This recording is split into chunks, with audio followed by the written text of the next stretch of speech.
আমরা যেখানে শহরে অনেক কিছু নিয়ে অভিযোগ করি, কিন্তু এই গ্রামে এখনও খোলামেলা বাথরুম, কঞ্চির বেড়া ঘর আর সাইক্লোনের উপরে অনেক ভরসা। চোখে না দেখলে বিশ্বাস করা যায় না। তো গাইস, আসসালামু আলাইকুম। আমি আছি আজকের ব্লগে কল্যাণপুর গ্রামে। আমি আছি এখন কল্যাণপুর সরকারি প্রাথমিক বিদ্যালয় অ্যান্ড সাইক্লোন সেন্টার। এই গ্রামের মানুষ কিন্তু এই সাইক্লোন সেন্টারের ওপর অনেক ভরসা করে।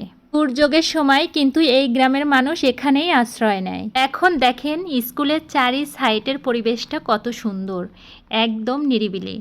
এখানে কয়েকটা গাছ আছে, তারপর এখান থেকে গেট পর্যন্ত চলে গেছে সুন্দর করে একটা রাস্তা। গেট পর্যন্তই কিন্তু পিসি রাস্তা শেষ, তারপরে থাকবে মাটির রাস্তা।